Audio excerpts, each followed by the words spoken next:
이제 IT 컴플라이언스, CSR 이런 부분들 봤고요. 예, 모니터링 평가 단계 계속 진행하고 있고요. 예, ISO 19770이라고 하는 국제 공식 표준화된 내용이 있어요. 이게 이제 SAM이라고 부르고 있고요. 예, 소프트웨어 에셋 매니지먼트의 줄임말이에요. 예. 그래서 이거는 지금 IT 기준으로 이제 IT 서비스 매니지먼트 안에 IT 에셋 매니지먼트가 있고, 다시 IT 에셋 안에 소프트웨어가 있다는 의미죠. 그래서 소프트웨어 에셋 매니지먼트.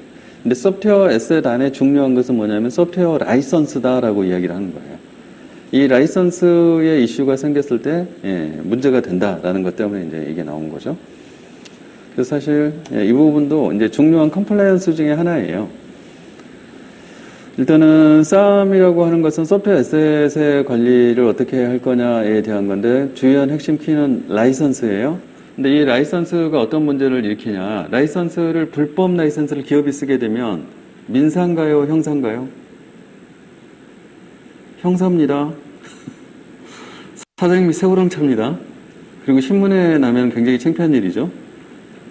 예, 그래서 소프트웨어 저작권 뭐 이런 얘기도 하지만은 원래 지적재산권이라는 것을 침해하면 형사예요. 자, 일단은 그래서 이 부분이 이제 그간에 사실 우리보다 더 심한 중국도 있지만 한국도 못지않게 불법 라이선스를 많이 써요. 그래서 이 부분에 대한 이제 이슈를 이야기를 하고 있는 거고요. 이 부분은 이제 국내에서도 한번 이제 대대적으로 신문에 난 적이 한 번 있었어요. 주요한 SI 대기업 L사 사장님이 저기 중구 경찰서에 연행이 됐다. 그래서 신문에 대문짝하게. 똑같은 상황에 있었던 S사의 사장님은 아무 문제가 없었다. 뭐 이런 이야기가 있어요. 신문에 다 났고 방송에도 났죠. 그래서 SI 업체가 뭐라는지 이름도 모르던 전 국민이 그 회사를 알게 됐어요. 어쨌든 예를 들면 그러한 문제가 일으킬 수 있는 게 이제 이 라이선스에 대한 거예요. 소프트웨어 라이선스. 그래서 라이선스는 돈을 주고 사서 적법하게 쓰지 않으면 다 불법이다 라는 거고요. 그런데 기업처럼 큰 회사에서 개개인이 소프트웨어를 깔았는지 불법으로 깔았는지 안 깔았는지를 어떻게 알겠느냐에 대한 게 지금 이제 문제가 되는 거예요. 자, 그 부분을 알기 위해서 그러면 어떻게 해야 될까에 대한 이야기를 여기서는 하고 있는 거예요. 자, 그러한 것들을 관리할 수 있는 체계를 만드세요라고 하는 게 SPC 소프트웨어 저작권 협회잖아요. 이런 게 지금 우리나라 정부에서 이런 기관들을 세워서 운영하는 이유가 이게 국가 간에도 문제가 되는 거예요. 불법 라이선스를 쓰게 되면은 서로 지금 산업통상자원부, 외교부 이런 데를 거쳐서 국가 간의 이슈가 돼요. 그래서 이제 이런 것들을 지금 만들어서 가이드를 거기서 내리고 직접적으로 불법 소프트웨어 감찰까지 나와요. 이제 거기서 주는 가이드들은 이러한 관리 체계를 기획하고 그리고 그러한 관리 체계를 실제로 임플멘테이션 구축을 해라. 그래서 적용 계획 수립하고 조직을 구성하고, 어쨌든 조직, 사람, 그 업무를 자기의 주 업무로 갖고 있는 조직이 없는 한은 절대 되지 않는 거예요. 그 다음에 정책이나 프로세스도 수립하고 그걸 관리하는 시스템을 구축해라. 그런 다음에 소프트웨어 자산을 실사해라. 실사를 하고 나서 불필요하고 안 쓰고 있다 폐기. 그런데 불법으로 쓰고 있어. 그럼 어떻게 해야 돼요? 그게 필요한 것이면 분해를 해야 돼요. 그 다음에 재배치 및 회수. 딴 쪽에서는 불법으로 깔아 쓰고 있는데 이쪽에서는 깔려 있는데 적법해. 근데 안 쓰고 있어. 그러면 걔를 어떻게 해야 된다? 필요한 자에게 돌려라. 재배치 또는 회수 이런 방법을 써라 라는 거예요. 자, 이렇게 하게 되면은 적법하게 깔려 있는 소프트웨어가 총 얼마인지에 대한 베이스라인을 우리는 갖게 되는 거예요. 그 베이스라인에서 소프트웨어가 추가되거나 또는 설치 삭제가 되거나 이렇게 되면 라이선스 수령이 거기서부터 카운팅이 되기 시작해요. 자, 여기까지 먼저 만들어라고 이야기를 하는 거예요. 그런 다음에 연간 계획을 수립해요. 연간 계획은 뻔해요. 예산을 얼마 소프트웨어 할당할 거냐 라이선스 하는데. 그런데 그러려고 하면 수요조사가 이제 필요한 거예요. 수요조사 계획 수립에서 소프트웨어 내년도에 얼만큼 어떤 소프트웨어 사야 되는지 알려줘. 지금 그거 하고 있는 거예요. 그죠? 그런 다음에 그거에 대해서 비용이 얼마 들지 예산을 수립하는 거예요. 그러고 나서 그거에 대한 이제 승인 과정들을 거치고 확정하는 단계죠. 자, 그렇게 해서 오케이 되면 이제 구매 요청해서 구매를 하는 거예요. 구매를 하고 배포하고 그리고 나서 그것들에 대한 현황 관리가 자산 관리가 되는 거죠. 그리고 이제 보안 관리하고 뭐 이런 얘기예요. 그래서 결국 이런 라이선스 관리가 핵심이 되는데 라이선스를 등록을 해요. 우리가 총 몇 개를 가지고 있다. 그런 다음에 나 이거 깔아서 쓸게 그러면 라이선스를 대여하는 거죠. 내부에서. 그래서 라이선스를 준다라는 걸 대여라고 표현한 거예요. 그리고 나서 라이선스를 그러면 쓰게 되겠죠. 쓰고 난 다음에 불필요해져 그러면 소프트웨어를 삭제하고 라이선스를 반납해라고 이야기하는 거예요. 그 다음에 라이선스를 회수를 그러면 이제 하겠죠. 회수하면 또 다른 필요한 곳에 줄 수 있게 되겠죠. 그 다음에 이렇게 우리는 관리를 할게 라고 하는 거를 라이선스 계약 관리를 라이선스를 제공하는 원 제공업체 또는 판매사하고 계약을 맺으라는 거예요. 그리고 라이선스를 모니터링을 해요. 자, 그래서 라이선스 계약 관리나 모니터링 결국엔 어떻게 하라는 이야기냐. 자, 라이선스를 구매 계약을 합니다. 구매한 순간에 바로 라이선스를 쓰지 않을 거예요. 왜냐하면 연간 거를 지금 이 포켓스팅을 하고 예산을 잡았잖아요. 근데 어느 시점에 어떻게 필요할지 정확히 몰라요. 근데 그 시점에 안 사주면은 미리 깔아서 써버리면 불법되잖아요. 그 순간에. 자, 이거를 막는 방법은 뭐냐면 엔터프라이즈 라이선스 계약을 맺어야 되는 거예요. 그래서 선 구매가 일어나는 게 아니라 쓴 만큼, 깔아서 쓴 만큼 정산하는 체계로 바뀌어야 돼요. 그래서 라이선스를 실제로는 쓸 수 있는 라이선스의 맥스를 먼저 설정을 해요. 그 맥스 설정은 당연히 업체하고 계약 관계로 이야기를 해야 되는 거죠. 그리고 나서 라이선스를 갖다 써요. 대여를 해요. 그러면 이 쓸 수 있는 전체 라이선스 풀과 기존에 이미 가지고 있는 라이선스 요것들에 대해서 플러스 마이너스 차감이 되겠죠. 그런 다음에 베이스라인에서 라이선스가 몇 개가 더 그러면 대여해서 늘어났느냐. 늘어난 수만큼 어떻게 하면 돼요? 상고로 보고 월마다 돈을 내면 된다. 그렇죠? 자, 이렇게 하면 가져다가 깔아서 썼을 때 불법 이슈가 안 생겨요. 근데 이 계약이 존재하지 않으면 사기 전에 급해가지고 미리 깔았어. 그러면 무조건 불법 이슈가 생겨요. 이렇게 이제 관리를 해서 이 소프트웨어 저작권 때문에 생기는 불법 사용 때문에 생기는 이러한 리스크들을 관리를 효율적으로 효과적으로 하세요 라고 하는 게 이제 소프트웨어 애셋 매니지먼트입니다. 점점 이 부분은 좋아지고 있어요. 왜 그런 거죠? 맞습니다. 클라우드 방식으로 이제는 라이선스 자체를 설치하는 것은 인터넷상에서 아예 소프트웨어 이 설치 파일을 전부 올려요. 그리고 그 업체들이 그렇게 이제 이 제공해 놓은 그거를 가져다 내가 까는 거예요. 기업 입장에서. 근데 기업의 이 직원들이 그걸 깔 때 선행 조건이 있어요. 그 라이선스를 구독하는 서브스크립션이라고 하죠. 그 서브스크립션에 대한 결제를 하지 않으면 작동하지 않게 만들어 놨어요. 그렇기 때문에 애초에 불법이 성립이 안 되는 거예요. 이런 방식으로 구독 방식으로 바뀌었기 때문에 이 부분에 대해서는 이제 개선이 지금 많이 되고 있고요. 사업자의 노력도 물론 필요하지만 그거하고 상관없이 제공하는 소프트웨어 제공 업체들이 이제 불법 자체를 온천 차단할 수 있도록 그렇게 방식을 바꾸고 있다. 이렇게 보시면 될 것 같습니다. 네, 이렇게 해서 이제 저희가 라이프 사이클에 관련된 IT 라이프 사이클에 관련된 뭐 기획 및 조직화 단계에서의 주제들 주요한 것들은 이제 기획 및 조직화는 이 거버넌스에 관련된 주제들이죠. 그 다음에 도입 및 구축, 이것도 이제 프로젝트에 관련된 이야기, 또는 소프트웨어 품질에 대한 이야기들이죠.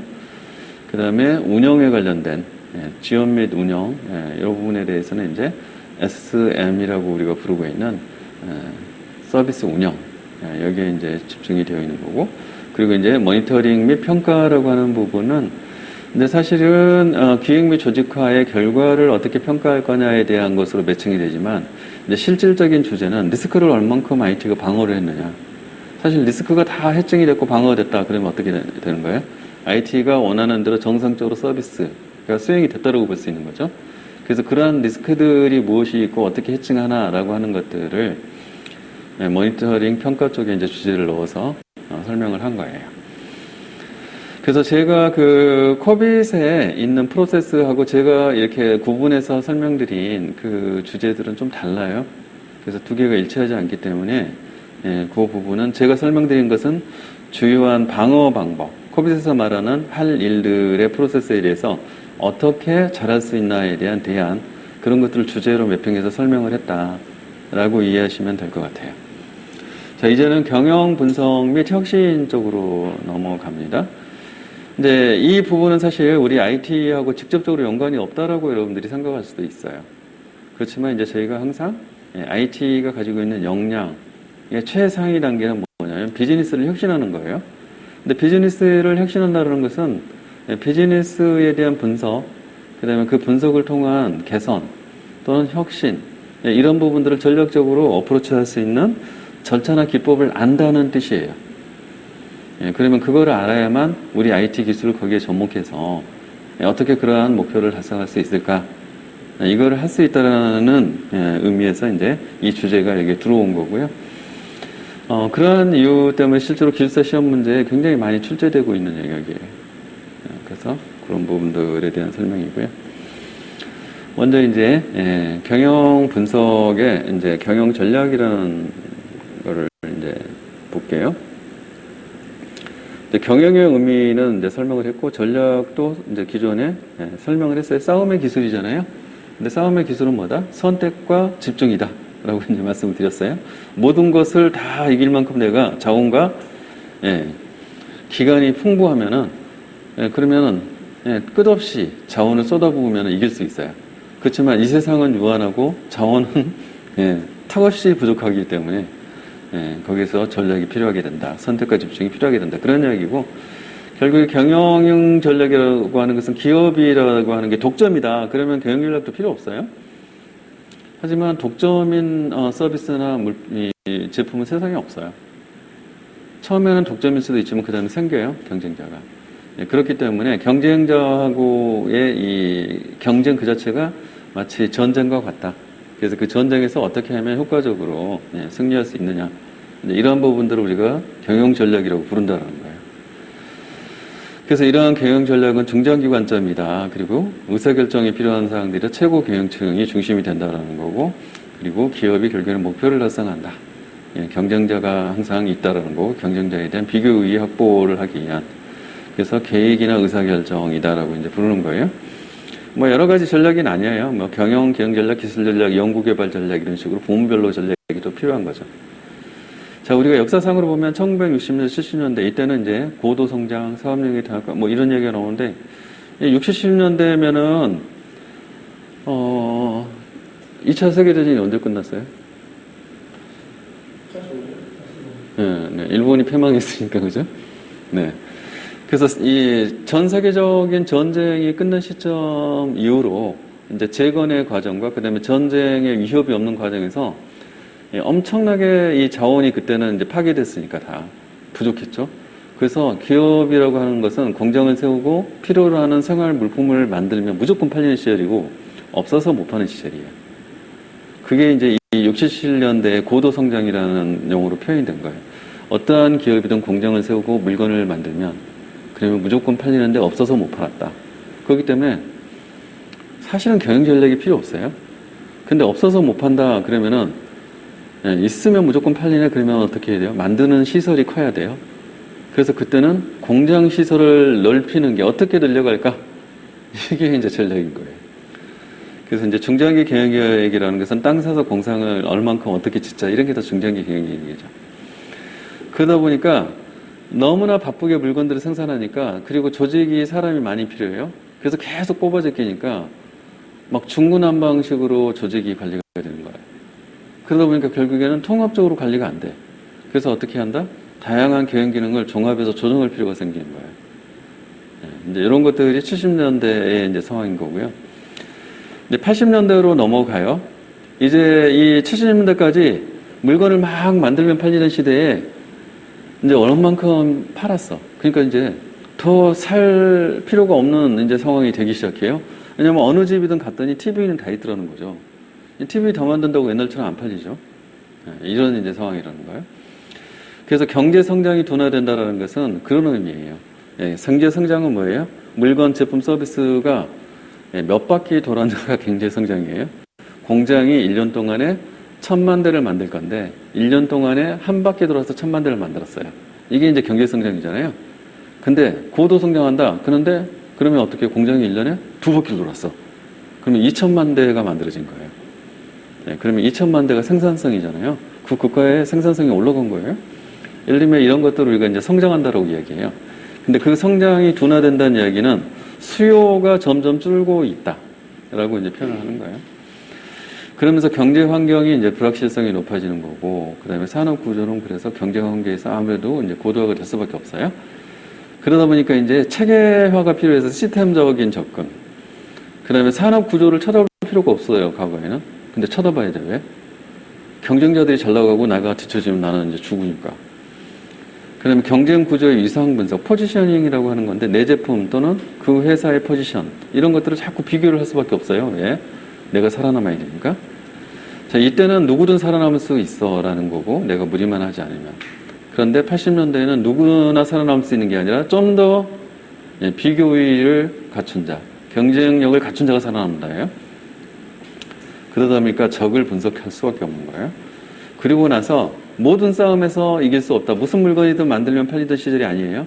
그래서 팔려서 경쟁 우위가 있는 물건만 팔아야 된다는 거예요. 그것만 만들어야 된다. 사업 영역을 선택을 해야 되는 거예요. 이제 이게 이제 80년대 이야기예요. 90년대 이후 이때는 이제 기술 집약적인 경쟁으로 바뀌고 정보통신 기술이 놀랍게 발전했다라고 하는 게 굉장히 이제 큰 포인트예요. 90년대 중반에 인터넷이 생겼잖아요. 이게 지금 전 세계를 1차적으로 바꿨어요. 그죠? 그 다음에 2차적으로 또 뭐가 바꿨어요? 스티브 잡스가 만든 스마트폰이 전 세계를 또 바꿨어요. 뭐 예를 들면 이런 식으로. 그래서 이제 이때는 이제 기업 구조의 재조정이라는 이야기는, 자, 이때까지 살아남은 기업들도 더 이상 계속 버티기가 어려워요. 그래서 기업 구조를 재조정해야 되는 문제가 생겨요. 그리고 경영 과정을 재설계를 한다. 자, 경영 과정은 프로세스 재설계를 한다는 뜻이에요. 이때 프로세스 개념이 있었지만 프로세스를 더욱더 탁월하게 만들 필요가 있다 외에 프로세스가 단계가 많고 길면은 원가 요소가 돼요. 그래서 지속적으로 원가 경쟁력이 떨어지는 거예요. 그럼 프로세스를 짧게 만들어야죠. 그죠? 프로세스 개선, 혁신을 해야 된다는 거.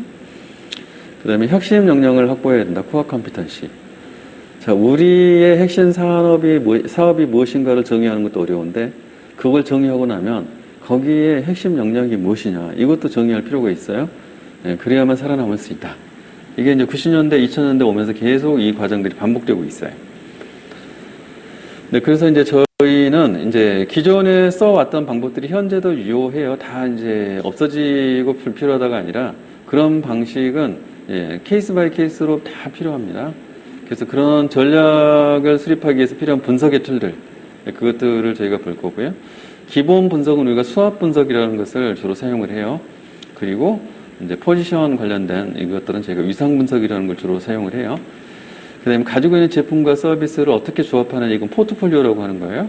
그래서 이거는 분포 분석, 이제 쓰는 거고요. 그 다음에 동태 분석, 이건 가지고 있는 제품이나 서비스가 시장에서 결국은 수명주기를 갖고 있어요. 이 수명주기 어느 단계에 있느냐에 따라서 전략이 틀려져야 돼요. 그거를 우리는 이제 동태 분석이라고 얘기를 합니다. 그래서 다이나미즘 이렇게 되어 있고요. 그다음에 균형 분석. 이 모든 것들을 종합적으로 해서 기업이라고 하는 것은 균형을 갖추고 계속 운영을 할 필요가 있어요. 이게 이제 가장 어려운 거죠. 그래서 밸런스 분석, 균형 분석.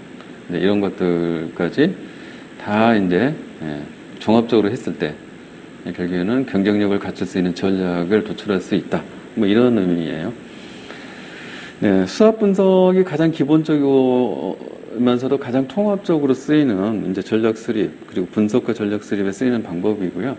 이제 수압이라고 하는 것은 스트렝스, 강점, 그 다음에 약점, 위크니스, 그 다음에 이 opportunity라고 하는 기회, 그 다음에 threat이라고 하는 위협, 이 영문들의 약자를 딴 거예요. 그래서 SWOT 이렇게 해서 수압 분석이라고 부르는 거예요. 자, 강점과 약점이라고 하는 것은 나 자신을 두고 이야기를 하는 거예요. 나의 강점과 약점. 예, 그래서 이거는 내부 조건에 해당되는 분석이에요. 그 다음에 위협이나 기회는 뭐예요?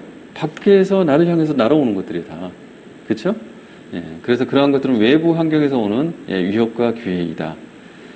예, 이것들을 매트릭스화해서 이제 보면은 강점과 기회를 연결하는 전략을 뽑아낼 수가 있고, 나의 약점과 기회를 이거를 믹스해서 쓸 수 있는 전략이 도출될 수가 있고, 그 다음에 나의 강점과 위협을 믹스해서 쓸 수 있는 전략이 있어요.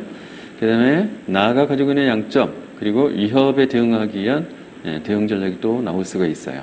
이렇게 해서 4개의 분면에 각각 맥스, 강점과 기회를 극대화하는, 그 다음에 나의 약점을 최소화시키고 기회를 극대화하는 민맥스 전략, 그 다음에 나의 강점을 극대화시키고 위협을 최소화시키는 맥스 민 전략, 그 다음에 나의 약점도 최소화시키고 위협도 최소화시키는 민민 전략, 이렇게 이제 나누어서 볼 수가 있다. 그래서 이제 여기 사례를 보시면 뭐 정보통신 시장에서의 이제 국가적인 차원에서의 강약점과 기회나 위협, 뭐 이런 것들을 가지고 뭐 분석한 사례가 있는데 한번 보시면 될 것 같고요. 일단은 스왓을 진행을 하려고 하면 여기서 내부 조건 나 자신은 사실 기업에 대한 이야기이기 때문에 나 자신의 프로필을 이제 분석할 필요가 있는 거고, 그 다음에 외부의 위협과 기회 관련 내부 환경 분석을 할 필요가 있는 거고, 그래서 기회와 위협 요인들을 도출을 한다는 거고, 그 다음에 기업 프로필 분석에 이어져서 내부 조건 분석을 하는 거고, 그리고 이것들을 이렇게 이제 스프레드를 시켜서 뽑아내고 나면은 그러면 이제 강점, 약점 요인들이 다 도출이 되는 거죠. 그리고 이것들을 믹스를 해서 이 안에 전략을 뽑아내는 이러한 단계로 이제 진행이 되는 그런 단계예요. 일단은 외부 환경 분석이라고 하는 부분은 좀 더 자세하게 쓸 수 있는 기법들이 나와 있어요. 그거를 이제 5포스 또는 3C 분석 이렇게 이야기하는 것도 쓸 수가 있고요. 그 다음에 내부 조건 분석이라고 하는 부분들은 7S 분석이라는 툴을 요거를 또 추가적으로 쓸 수 있도록 이렇게 지금 되어 있습니다. 그래서 외부 관련된 요인들을 분석하는 환경 분석하는 이제 수단으로 5포스라는 거를 많이 써요. 일단은 이렇게 연결해 보면 다이아몬드처럼 보여서 다이아몬드 모델이다라고 부르기도 해요.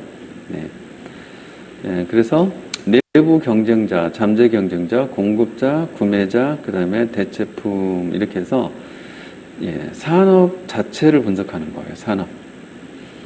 그래서 이 외부 환경에 대한 분석이고 산업 분석을 하는 거고, 산업 안에 나의 기업이 있는 거예요. 그런데 이 산업이 어떻게 되느냐에 따라서 나의 기업도 운명이 달라질 거잖아요. 그래서 거시적인 분석을 하는 툴로서 이제 얘를 쓰는 거예요.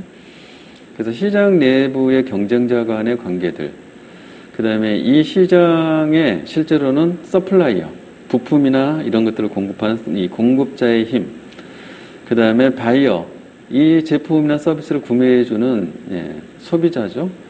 또는 고객, 고객이 가지고 있는 힘, 이런 것들을 분석하는 거예요. 공급자가 힘이 약해. 이거는 뭐예요? 공급자가 엄청 많다는 뜻이에요. 그래서 원재료를 구매하는데 비용이 적게 든다는 뜻이에요. 근데 공급자가 힘이 엄청 세요. 그럼 어떻게 되는 거예요? 가격이 올라가겠죠. 그 다음에 공급자가 많지 않다는 뜻이에요. 그러면 내가 가지고 있는 경쟁력, 원가 경쟁력은 무엇에 의해서 결정난다? 공급자에 의해서 결정난다. 공급자가 힘이 세면 내가 불리해요. 공급자가 힘이 약해요? 내가 유리해지는 거죠. 그죠? 이런 식으로. 그 다음에 내부 경쟁자가 많지 않아요? 그러면 구매자 입장에서는 어떻게 되는 거예요? 살 회사가 몇 개 안 돼. 그럼 뻔한 거잖아요? 그러면 얘가 힘이 약한 거야, 구매자가. 그러면 내가 어떻게 해요? 제품의 품질이나 가격을 내가 결정하면 돼요. 그런데 선택지가 없기 때문에 담합을 하면 어떻게 돼요? 꼼짝없이 내가 시장을 주도할 수 있는 반면에 고객은 꼼짝없이 당하는 거예요. 자, 이런 것들을 지금 분석하려고 그런 거예요. 그 다음에 잠재 경쟁자, 그 다음에 대체품. 내가 가지고 있는 제품이나 서비스를 대체할 수 있는 대체품들이 앞으로 출현하는가 또는 현재 있는가 뭐 이런 것들이 되는 거예요. 이게 있으면 굉장히 위험해지는 거예요, 산업이. 그 다음에 잠재 경쟁자, 이 시장에 신규로 진입할 그런 경쟁자들이 얼만큼 있는가. 쉽게 말하면 진입 장벽이 높은가에 대한 얘기예요. 진입장벽이 높으면 경쟁자가 계속 늘어나잖아요. 그럼 어떻게 되는 거예요? 구매자 입장에서는 살 수 있는 대체 경쟁자가 되게 많아요. 그러면 구매자 입장에서는 어떻게 해요? 옵션이 많기 때문에 제일 싼 데를 계속 찾는 거예요. 그러면 전체적으로 가격이 계속 다운돼요. 그러면 수익이 어떻게 되는 거예요? 점점 나빠져요. 이런 것들을 분석하는 거예요. 그 다음에 또 이제 3C, 1F 이렇게 되는데 보통 이제 3C 분석을 많이 이야기를 하고요. 여기에다가 환경 분석 하나를 더 넣어서 이제 F 이렇게 해놓은 거예요. 커스터머, 고객이죠. 그 다음에 컴퍼니, 기업, 이제 나 자신의 기업이에요. 컴피티터, 경쟁회사를 이야기하는 거예요. 이 세 개를 이제 분석하는 거예요. 그 다음에 여기에다가 거시 환경에 대한 걸 분석을 해요. 그래서 이걸 통해서 전략을 이제 도출하려고 하는 거죠. 그 다음에 7S, 이건 이제 나 자신의 내부 이제 이 조건들을 분석을 하는 거예요. shared value, 우리 기업이 가지고 있는 가치, 공유된 가치는 무엇이냐. 그 다음에 이 가치를 중심으로 우리의 전략과 그 다음에 조직의 구조, 그 다음에 내부의 시스템은 어떻게 구성이 되어 있나. 그 다음에 이러한 공유 가치를 중심으로 해서 우리의 인력들은 어떻게 구성이 되어 있고, 이 인력들이 가지고 있는 스킬 수준은 어느 정도고, 그들이 행동하는 방식은 무엇인가 라고 물어보는 거예요. 그래서 S가 그렇게 해서 앞자리 따서 7개나 되기 때문에 7S 분석이라고 부른다. 네. 쉽죠? 이걸 자꾸 읽어보시면은 늪으로 빠집니다. 네, 우리가 이제 지금 자료 보실 때마다 느끼시는 거겠지만 이 안에 내용을 막 읽으면 나중에 다 똑같은 얘기 같아요. 그래서 이게 여러분들의 머릿속을 엄청나게 헷갈리게 만들죠.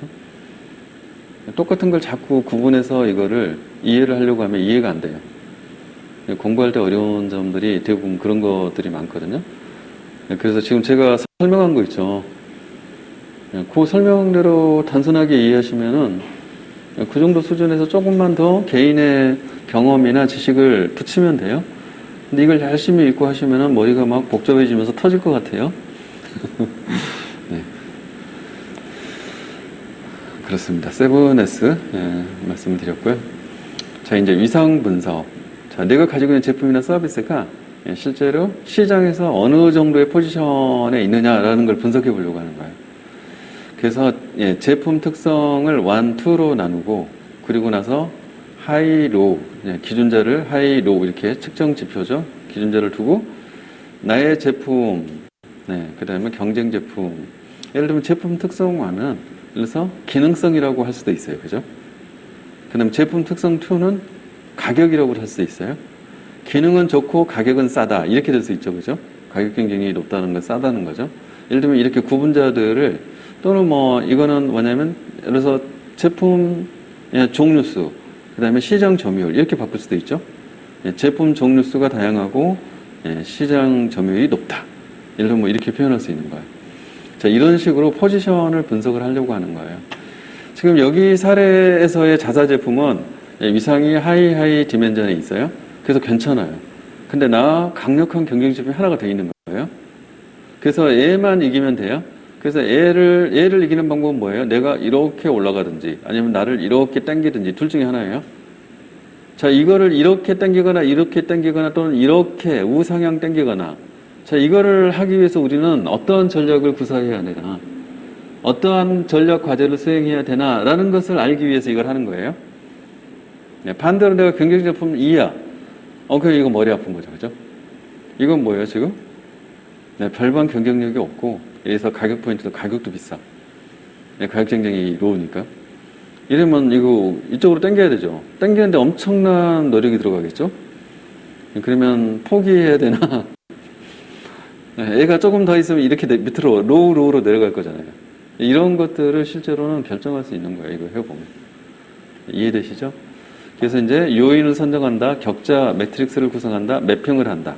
그리고 전략 방향을 제시한다. 뭐 이렇게 되는 거예요. 네.